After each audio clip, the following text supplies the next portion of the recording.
श्री ज्ञान सागर मुनि महाराज की।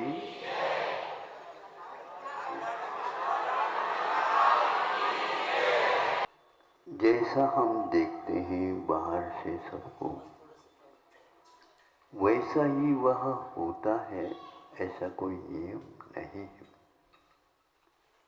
जैसे हम दूसरे की बात कानों से सुनते हैं, सब लोगों के सामने उन्होंने मान लो अपशब्दों का प्रयोग किया है, तो भी उसमें उनका ही दोष है, ऐसा मानना उचित नहीं है। इसी प्रकार सोच के बारे में भी जब हम सोचते हैं, कोई व्यक्ति मान लो आकर के बैठ गया, अब उसके बारे में हम विपरीत सोचना प्रारंभ करते हैं, क्योंकि उसी प्रकार दिख रहा है। यह भी निश्चित नहीं है कि यह सही है। तो फिर सही क्या है?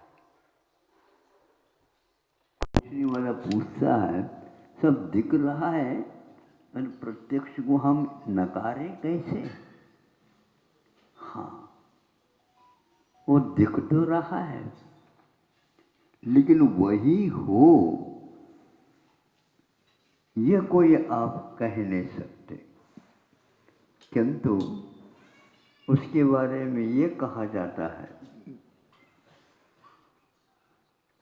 परोक्ष ज्ञान में हमेशा हमेशा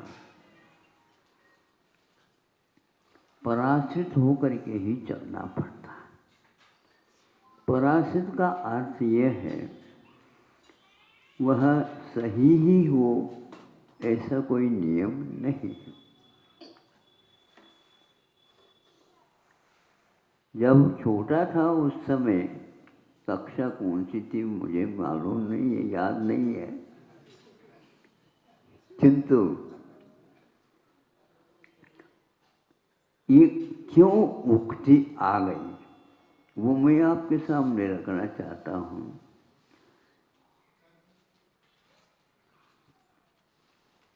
तानु माडिद उत्तम, मग माडिद मध्यम, आळु माडिद हाळु।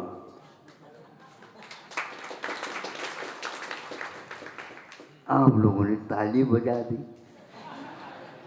क्या आपको समझ में आ गए बताओ? कन्नड़ भाषा के ऊपर आप लोगों ने ताली बजा दी। यही तो मैं कहना चाह रहा हूँ, आपको समझ में नहीं भी आते हुए भी ताली बजा दी।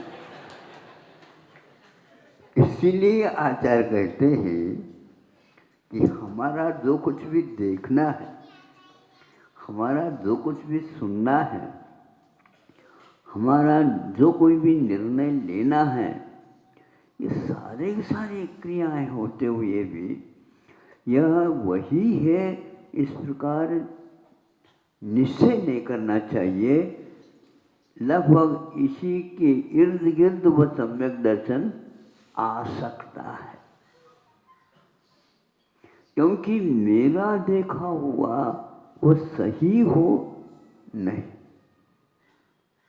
मेरा सुना हुआ वह सही है नहीं। तो देखा हुआ, सुना हुआ आदि आदि जो कुछ भी है वो परायत है, दूसरे के आश्रित है। वो दूसरा क्या है? तो इंद्रियां हैं। इसलिए सम्यक दर्शन को प्रत्यक्ष नहीं कहा, किंतु उसको परोक्ष कहा। अक्ष में नहीं इंद्रिय भी होता है, तो इंद्रिय के द्वारा देखा हुआ जो कुछ भी है, सामव्यावहारिक प्रत्यक्ष में भले ही हो, किंतु उसको एक प्रकार से प्रत्यक्ष जैसे केवली का है ऐसा स्वीकार नहीं किया है शास्त्रों में। आज जो कोई भी अपने बारे में निर्णय ले रहे हैं वह भी सही है 100%, ये भी नहीं कहा जाता है। इसलिए आचार्यों ने हम लोगों को सावधान रहने के लिए कहा है, तुम अपना निर्णय अभिमान के साथ मत लिया करो, पक्का करके मत लिया करो। अच्छे से अच्छे तज्ञ भी कोई किसी विषय में सोचते हैं तो अपने से जो बड़े हैं वो भले ही दादाजी पढ़े लिखे नहीं, लेकिन उनका अपना अनुभव जीवन का रहता है, उसको पूछने का एक प्रकार से वह परिश्रम करता है। जबकि पढ़ाई बहुत ऊंची ली है उन्होंने। ऐसा क्यों? तो उन्होंने ये कहा कि हम पाठशाला में पढ़ करके तो आए और इन्होंने शाला में काम किए हैं। नहीं समझे? इन्होंने शाला में काम किए, जो शाला में काम किए हैं उनके पास अनुभव है और आपके पास पढ़ाई है। दादा बड़े हैं कि नाती बड़े, बताओ दादाजी? हाँ, इसलिए आप तान मानिद उत्तम ने अपना किया हुआ मन की प्रसन्नता के लिए निर्णय लेने में बहुत उत्तम माना जाता है।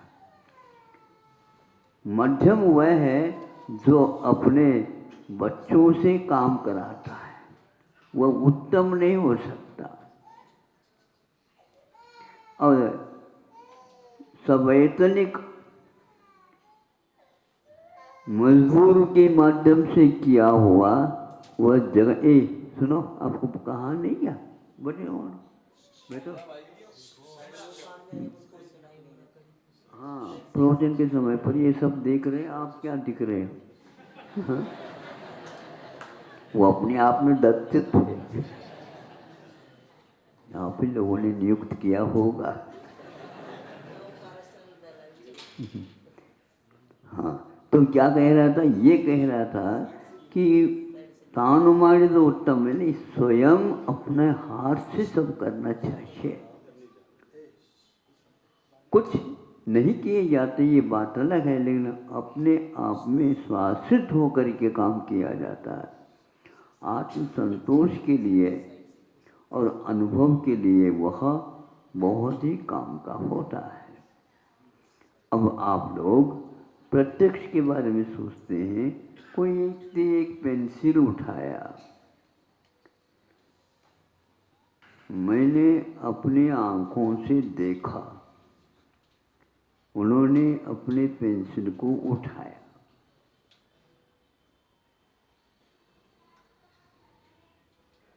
पेंसिल कैसा है? 6 इंच की एक लकड़ी की। अब कौन सा रंग है? तो नीला रंग है।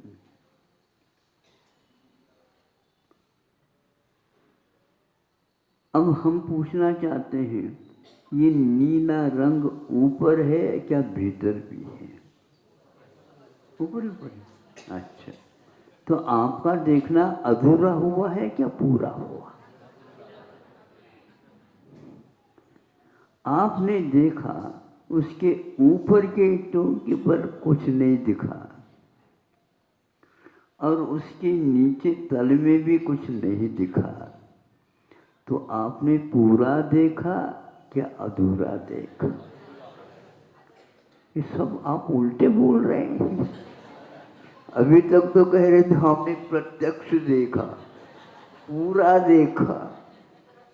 एक तरफ का आपने पूरा देखा, उस तरफ का आपने नहीं देखा।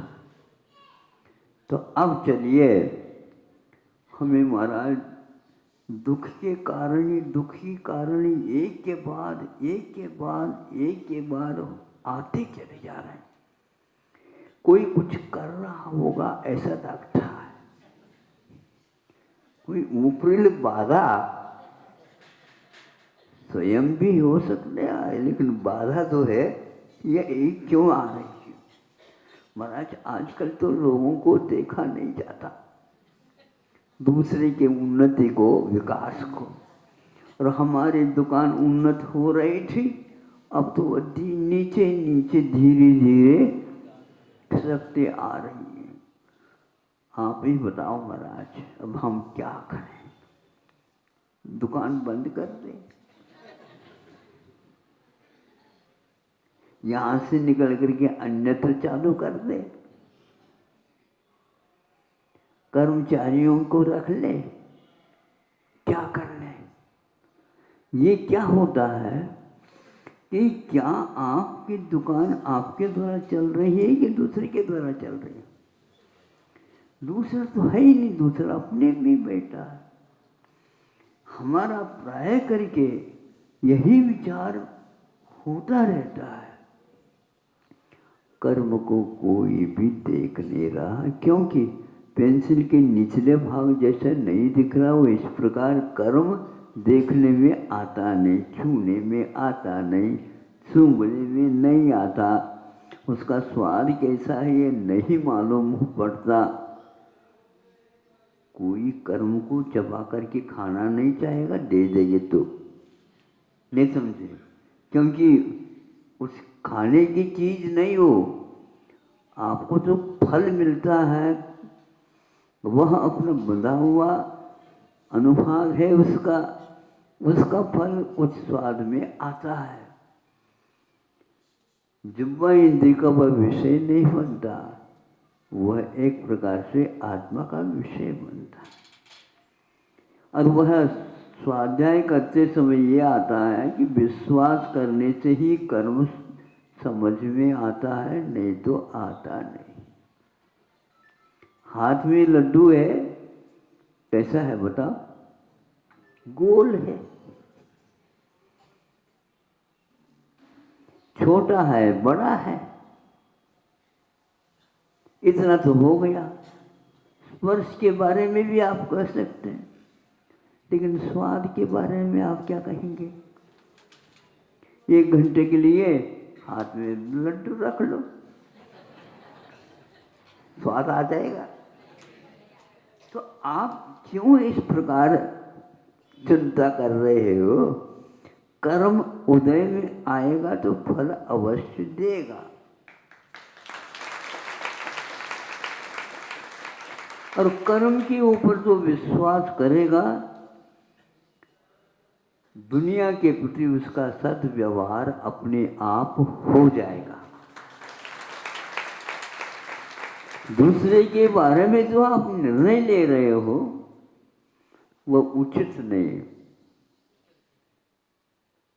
इसलिए सामने वाला व्यक्ति न बुरा है न अच्छा है।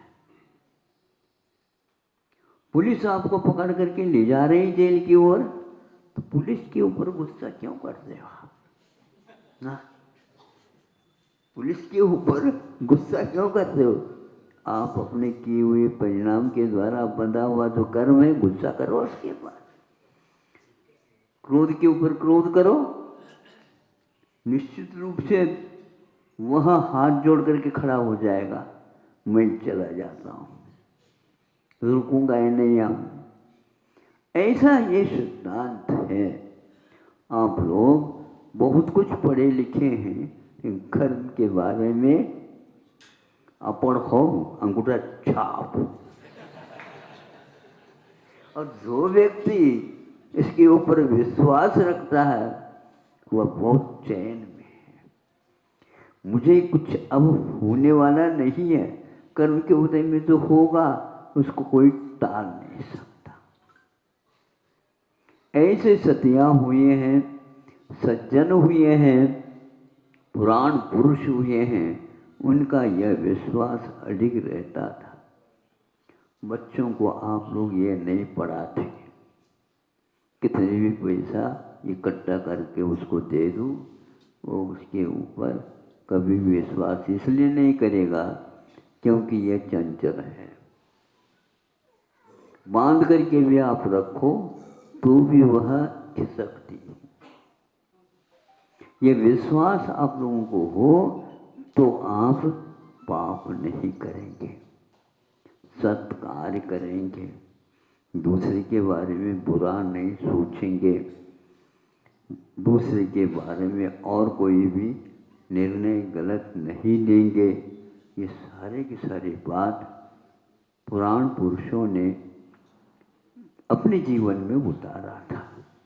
इसलिए आज से अपने परोक्ष ज्ञान के ऊपर अभिमान न करें, क्योंकि वह आपको गलत धारणा की ओर भी ले जा सकता। उसमें भी कारण यही है, कर्म कभी भी आपकी पहचान नहीं करता, किंतु जो आपने भाव किए, जो बंधा है कर्म, वो उदय में आएगा तो अवश्य आपको दुख या सुख का संवेदन होगा।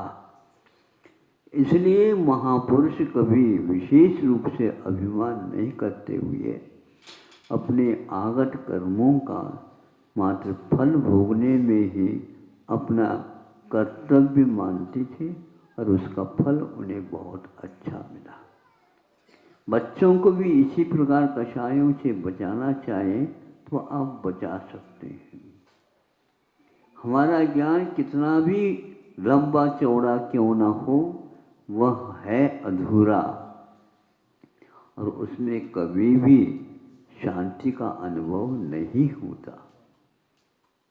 इसलिए उतना ही सीखो, पढ़ो और अनुभव करो कि इसके द्वारा हमारा कल्याण हो जाएगा।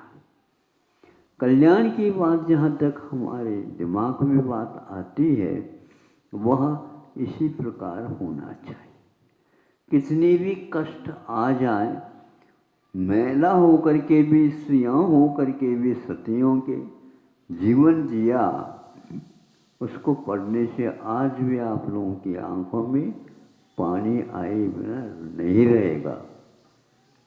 और आप लोगों को कितने भी कष्ट हो, दूसरा देखता है, अरे कष्ट हो तो क्या, कुछ काम भी तो कर रहे, अच्छे काम तो करते नहीं। आज इसीलिए ज़्यादा जनता दुखी है। हमें कुछ थाली बन करके आ जाए, भर करके आ जाए, आ तो सकती है, लेकिन कुछ किया हो तो आ सकती।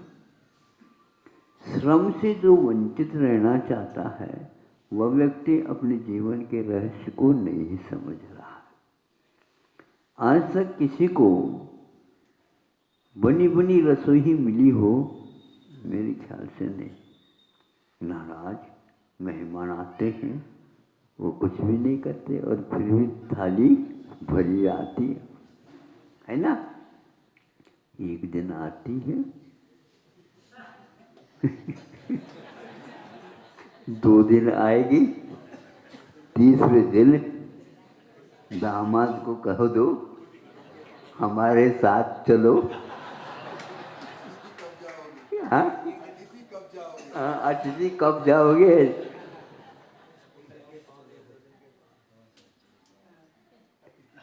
इसलिए वो दामाद भी सोचता है कि मियाँ जब तक लड्डू मिलते तो तब तक तो ले लो, नहीं तो फिर बाद में क्या है, राजगिरे के लड्डू भी नहीं मिलेगा।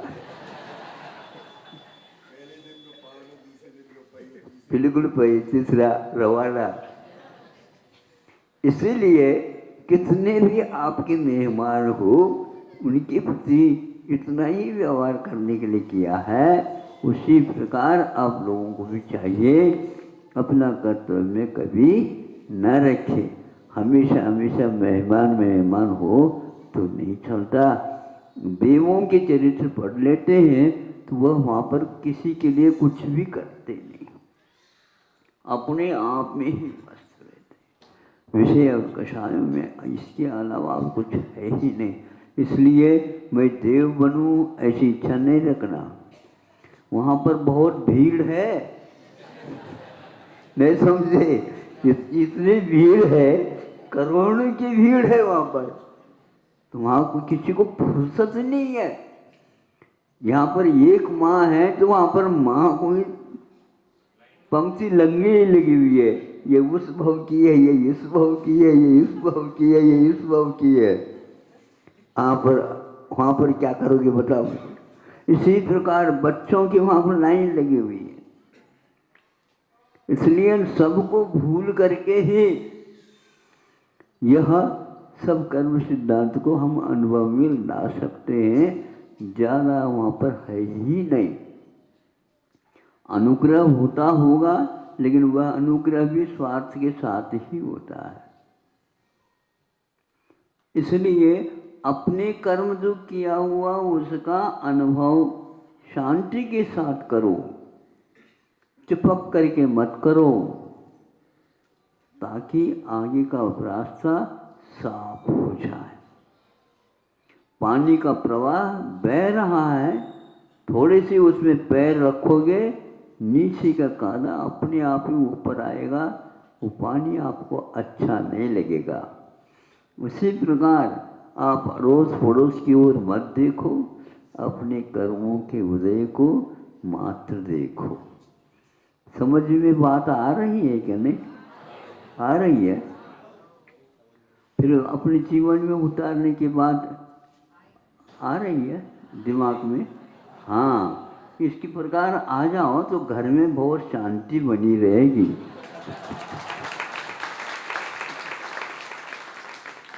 और आज हमारे घर में तो शांति ही नहीं है।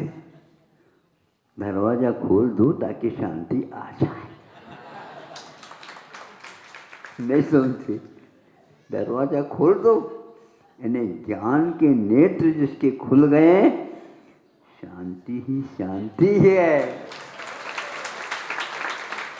अपढ़ होकर के भी शांति है, और पढ़े लिखे होकर के भी अशांति के ढेर बने हुए हैं। इसलिए हमें हमेशा हमेशा संतोष की आराधना करना चाहिए। संतोष है ना माता, हाँ बिल्कुल संतोष की आप आराधना करो। निश्चित रूप से सबसे उत्तम धन यदि कोई क्या है, बोलो, अपने मुख से बोला करो। हाँ, रे संतोष रखो। इसीलिए आचार्यों ने सम्यक दर्शन में एक प्रशम भाव रखा है, तो सम्यक दर्शन का चिन्ह है, सम्यक दर्शन की पहचान है, सम्यक दर्शन का गुण है। प्रशम, सम्यक, अनुकंपा और आस्तिक आदि ये सब गुण हैं। इसलिए जो प्रशम भाव रखता, संतोष रखता है, उसी में संतुष्ट हो जाते हैं। इतना ही पर्याप्त है, ज़्यादा नहीं। ज़्यादा पाठ देने से आप आगे का पाठ रपाठ क्या पेपर सपाट, हाँ आगे सब सपाट। इसीलिए हमें उतना ही पढ़ लेना चाहिए। बच्चों को ज़्यादा मत पढ़ाओ, नहीं तो आपको वह पढ़ाना प्रारंभ है। सही है ना? इसलिए उतना ही पढ़ाओ जितना काम में उसको आ जाए। ज़्यादा समझ में आ जाएगा और करना नहीं होगा तो किसी काम का नहीं है। इसलिए उतना ही खाओ जो पूरा पच जाए। अगर आपका पेट भरा हुआ ज्यों का त्यों बच जाता है, इसलिए पीड़ा होती है, दर्द होता है, पचता नहीं है। आज के बच्चों को पढ़ाई भी नहीं पचती और गढ़ाई भी नहीं पचती, कुछ भी नहीं पचती, बीमार रहते हैं। अब कितने आप रोओगे उनके बारे में? रो। इसलिए समाज में यदि शांति चाहते हो, आप अपना कर्तव्य का अनुपालन करो और दूसरे की यदि उन्नति हो रही है उसको देख करके भावना करो हमारी भी उन्नति हो। उन्नति के कार्य करो तो हो जाएंगे। अहिंसा परमो